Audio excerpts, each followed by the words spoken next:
굿모닝 365 통바이블 시간입니다. 이사야 21장은 바벨론에 대한 심판의 말씀입니다. 그리고 이어지는 이사야 22장은 남유다에 대한 심판의 말씀입니다. 당시 남유다는 아수르를 막기 위해 애국과의 동맹 정책과 더불어 예루살렘을 요새하고 있었습니다. 즉 군사력 강화 정책을 시행했던 것입니다. 예루살렘 성을 요새하기 위해서는 성벽 곁에 허름한 집을 짓고 살던 가난한 사람들의 집을 다 철거해야만 했습니다. 때문에 가난한 자들은 갑자기 삶의 처소를 잃고 전쟁 준비에 시달리게 된 것입니다. 그 모습을 보신 하나님께서는 그 모든 노력이 허사가 될 것이니 가난한 사람들을 괴롭히는 일을 그만두라고 말씀하십니다. 히스기야 왕이 진정으로 해야 될 일은 예루살렘을 보수하는 것이 아니라 회개의 모범을 보이고 공동체가 하나 되게 하여 하나님을 의지하게 하는 것이었습니다. 자, 그러면 남유다 주변 국가들에 대한 심판의 메시지가 기록된 이사야서 21장에서부터 24장까지 읽겠습니다.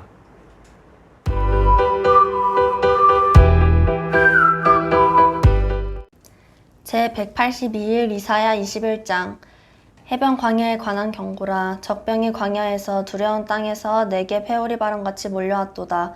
혹독한 묵시가 내게 보였도다. 속이는 자는 속이고 약탈하는 자는 약탈하도다. 엘람이여 올라가고 메대여 에워싸라. 그의 모든 탄식을 내가 그치게 하였노라 하시도다. 이러므로 나의 요통이 심하여 해산이 임박한 여인의 고통 같은 고통이 나를 엄습하였으므로 내가 괴로워서 듣지 못하며 놀라서 보지 못하도다. 내 마음이 어지럽고 두려움이 나를 놀라게 하며 희망의 서광이 변하여 내게 떨림이 되도다. 그들이 식탁을 베풀고 파수꾼을 세우고 먹고 마시도다.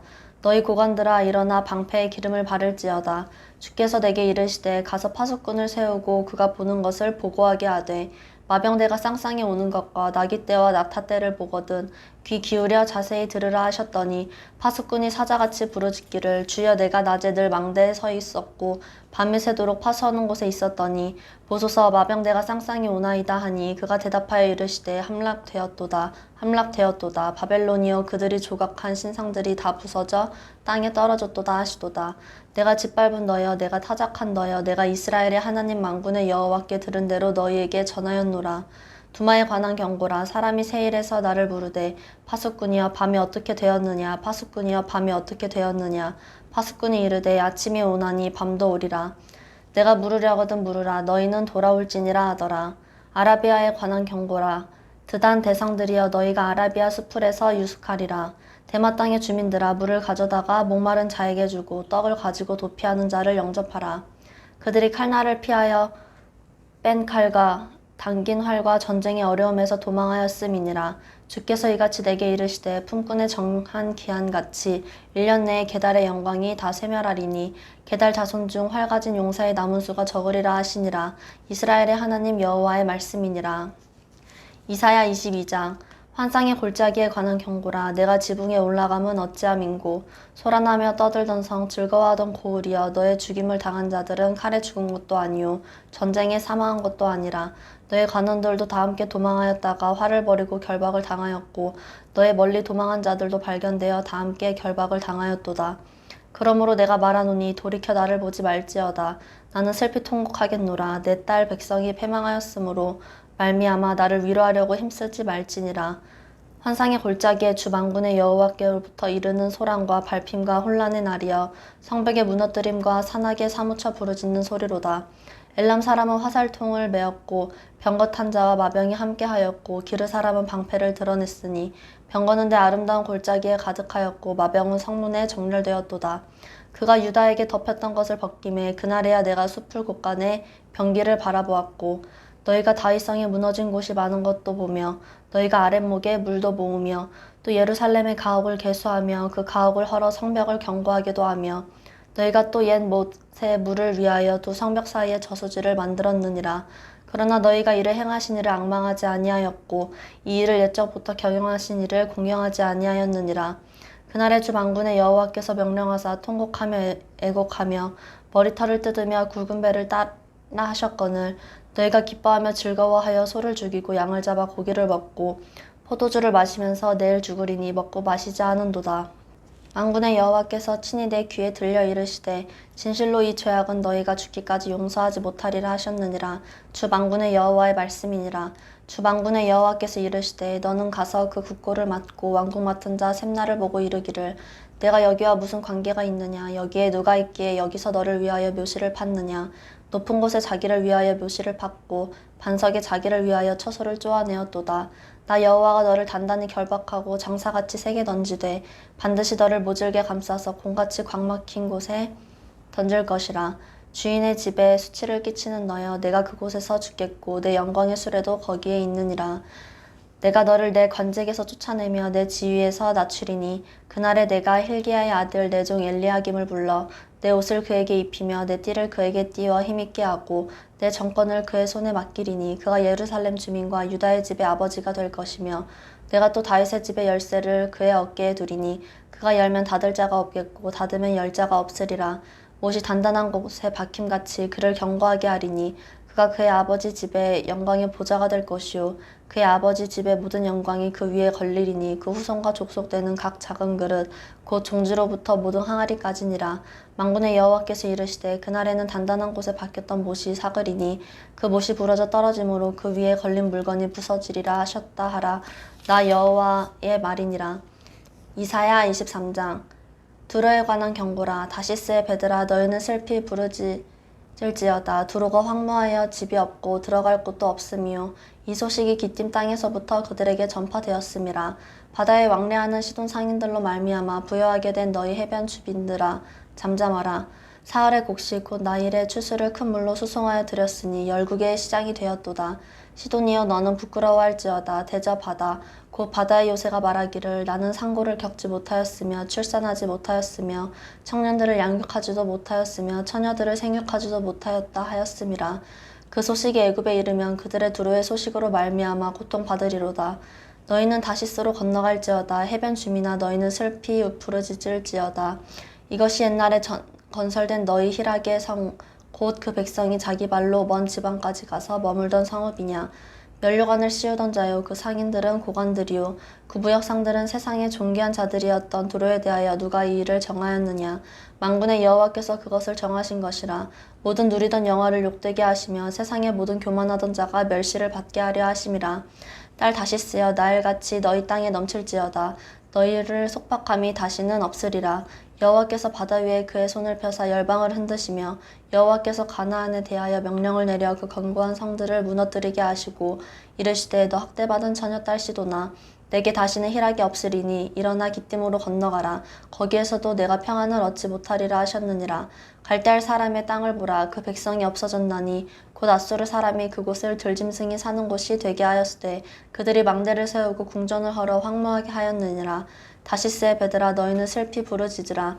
너희의 견고한 성이 파괴되었느니라. 그날부터 두로가 한 왕의 연한같이 70년 동안 잊어버린 바 되었다가 70년이 찬 후에는 두로는 기생의 노래같이 될 것이라.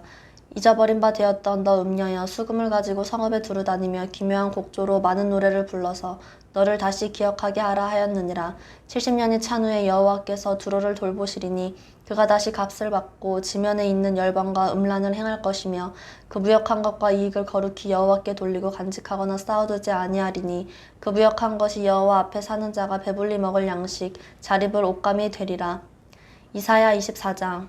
보라 여호와께서 땅을 공허하게 하시며 황폐하게 하시며 지면을 뒤집어 엎으시고 그 주민을 흩으시리니 백성과 제사장이 같을 것이며 종과 상전이 같을 것이며 여종과 여주인이 같을 것이며 사는 자와 파는 자가 같을 것이며 빌려주는 자와 빌리는 자가 같을 것이며 이자를 받는 자와 이자를 내는 자가 같을 것이라. 땅이 온전히 공허하게 되고 온전히 황무하게 되리라. 여호와께서 이 말씀을 하셨느니라. 땅이 슬퍼하고 쇠잔하며 세계가 쇠약하고 쇠잔하며 세상 백성 중에 높은 자가 쇠약하며 땅이 또한 그 주민 아래서 더럽게 되었으니 이는 그들이 율법을 범하며 율례를 어기며 영원한 언약을 깨뜨렸음이라. 그러므로 저주가 땅을 삼켰고 그 중에 사는 자들이 정죄함을 당하였고 땅의 주민이 불타서 남은 자가 적도다. 새 포도즙이 슬퍼하고 포도나무가 쇠잔하여 마음이 즐겁던 자가 다 탄식하며 솟구치는 기쁨이 그치고 즐거워하는 자의 소리가 끊어지고 수금 타는 기쁨이 그쳤으며 노래하면서 포도주를 마시지 못하고 독주는 그 마시는 자에게 쓰게 될 것이라. 약탈을 당한 성읍이 허물어지고 집마다 닫혀서 들어가는 자가 없으며 포도주가 없었으므로 거리에서 부르짖으며 모든 즐거움이 사라졌으며 땅의 기쁨이 소멸되었도다. 성읍이 황무하고 성문이 파괴되었느니라. 세계 민족 중에 이러한 일이 있으리니 곧 감람나무를 흔듦 같고 포도를 거둔 후에 그 남은 것을 주움 같을 것이니라. 무리가 소리를 높여 부를 것이며 여호와의 위엄으로 말미암아 바다에서부터 크게 외치리니 그러므로 너희가 동방에서 여호와를 영화롭게 하며 바다 모든 섬에서 이스라엘의 하나님 여호와의 이름을 영화롭게 할 것이라. 땅끝에서부터 노래하는 소리가 우리에게 들리기를 의로우신 이에게 영광을 돌리세 하도다. 그러나 나는 이르기를 나는 쇠잔하였고 나는 쇠잔하였으니 내게 화가 있도다. 배신자들은 배신하고 배신자들이 크게 배신하였도다.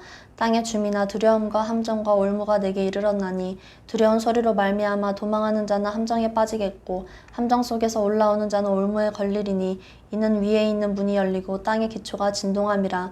땅이 깨지고 깨지며 땅이 갈라지고 갈라지며 땅이 흔들리고 흔들리며 땅이 취한 자같이 비틀비틀하며 원두막같이 흔들리며 그 위에 죄악이 중함으로 떨어져서 다시는 일어나지 못하리라.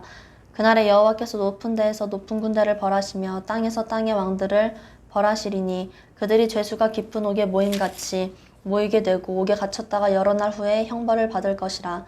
그때에 달이 수치를 당하고 해가 부끄러워하리니 이는 만군의 여호와께서 시온 산과 예루살렘의 왕이 되시고 그 장로들 앞에서 영광을 나타내실 것임이라. 아멘.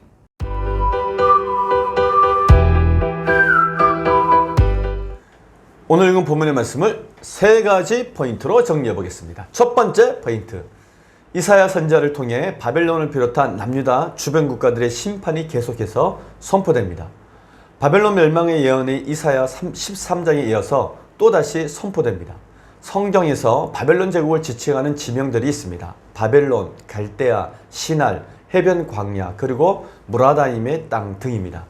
이사야서 21장 1절 말씀, 해변 광야에 관한 경고라. 적병이 광야에서 두려운 땅에서 레겝 해오리 바람같이 몰려왔도다.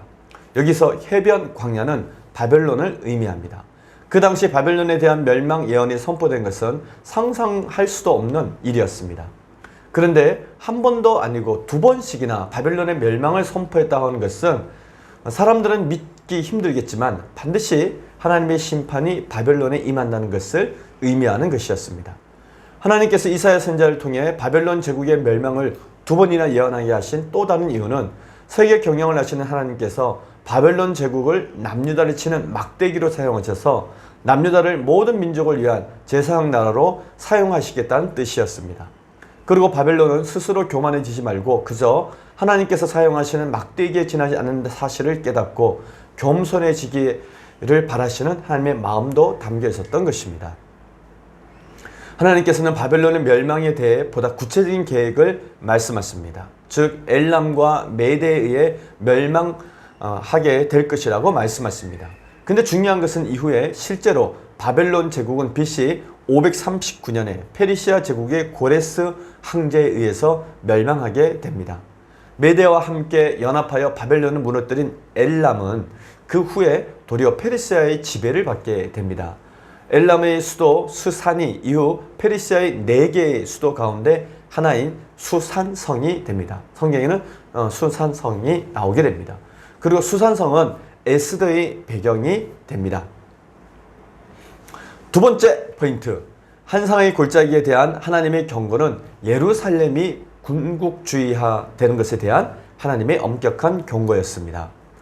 남유다 주변 국가들에 대한 하나님의 심판 메시지에 이어 이제 하나님께서는 한상의 골짜기에 대한 경고의 메시지를 말씀하십니다. 이사야서 22장 1절에서 5절, 1절 5절 말씀 읽겠습니다. 한상의 골짜기에 관한 경고라. 내가 지붕에 올라가면 어찌함인고 한상의 골짜기에 주 만군의 여호와께로부터 이르는 소란과 발핀과 혼란의 날이여 성벽의 무너뜨림과 산악에 사무쳐 부르짖는 소리로다. 아멘. 본문에서 한상의 골짜기는 남유다의 수도인 예루살렘을 의미합니다. 그러므로 한상의 골짜기에 관한 경고는 하나님께서 예루살렘을 책망하시는 것입니다. 예루살렘이 하나님께 책망받는 이유는 남유다가 하나님을 경외하지 않고 인간의 힘만 의지했기 때문입니다. 히스기야 왕은 아수르의 공격에 대비해서 자주국방과 친애굽 정책을 펴졌습니다. 이는 히스기야가 군국주의를 추구하는 것이었습니다. 하나님은 이것을 책망하셨던 것입니다. 한상의 골짜기인 예루살렘이 하나님께 책망받는 또 다른 이유는 회개하지 않고 계속해서 방탕하게 살았기 때문입니다. 책망을 대하는 두 가지 태도가 있습니다. 하나는 어차피 망할 바에 흥청망청 실컷 놀아보자는 것이고, 또 다른 하나는 통곡하고 애곡하며 슬퍼하는 것입니다. 후자의 태도에는 반성과 회개가 들어있으나 전자의 태도에는 불신앙의 모습이 들어있습니다. 그런데 안타깝게도 남유다 백성들은 자신들의 멸망을 앞두고 내일 죽으니 먹고 마시자 하고 있었던 것입니다. 즉 이들은 자신들을 지켜보고 계신 하나님에 대해서는 조금 더 의식하지 않고 있었던 것입니다. 하나님께서 통곡하며 애곡하며 머리털을 뜯으며 굵은 배를 띠라고 명령하셨음에도 불구하고 이런 행동을 했다고 하는 것은 도무지 용서할 수 없는 일이었던 것입니다. 잘못을 뉘우치기는커녕 오히려 더 큰 소리를 치는 모습을 보인다면 용서받을 수 있는 기회마저 없어지는 것입니다. 이것이 당시 남유다의 모습이었습니다. 마지막 세 번째 포인트. 하나님께서는 두로가 멸망할 것이라고 말씀하십니다. 하나님께서 이사야 선지자를 통해 당시 세계 최고의 해상권을 가지고 있던 페니키아의 도시국가인 두로의 멸망을 말씀합니다. 두로는 바다 가운데 위치한 천혜의 요새와 같은 섬으로 자신들은 외세의 침입으로부터 언제나 안전하다고 생각했습니다. 두로는 그 안정을 기반으로 해상 무역의 중심에 있었고 많은 부를 축적할 수 있었습니다. 그들은 자신들이 바다의 중심에 있다고 믿으며 빛나는 왕관을 쓰기도 했고 바다의 기족으로 행세를 했습니다. 결국 그들의 교만은 하나님의 심판의 이유가 됩니다. 두로 심판에 대한 하나님의 말씀은 이후 바벨론 제국 느부갓네살 왕에게 정복당하면서 성취됩니다. 그렇게 두로는 70년 동안 바벨론 제국에게 많은 어려움을 겪다가 잠시 회복됩니다. 결국 헬라 제국의 알렉산더에게 완전히 멸망하게 됩니다. 두로는 바다의 왕으로 자처했지만 바다를 다스리시는 분은 오직 하나님 한 분이라는 것을 몰랐던 것입니다. 두로 사람들이 아무리 배를 만들고 항해를 하고 바다에서 전투하는 능력이 탁월하다고 하지만 바다가 그들을 떠받쳐주지 않는다면 모든 것이 헛된 것이듯이 하나님의 은혜가 있었기에 두로는 풍요를 누릴 수 있었다는 사실을 모르고 스스로 교만했던 것입니다. 오늘 우리는 이사야 21장에서부터 24장까지 읽었습니다. 세상의 모든 권력을 손에 쥐고 있던 나라들, 즉 아수르, 바벨론, 애굽, 두로까지도 그들의 죄로 인하여 하나님의 공의의 심판을 피할 수 없게 됩니다. 결국 하나님의 심판의 날에는 땅이 공허하게 되고 황무하게 될 것입니다. 교만은 늘 패망의 선봉입니다. 교만한 나라는 모두 하나님의 심판을 면하지 못했습니다. 따라서 우리는 늘 겸손히 하나님의 주권과 통치를 인정하며 하나님을 높이는 삶을 살아야 합니다. 화이팅!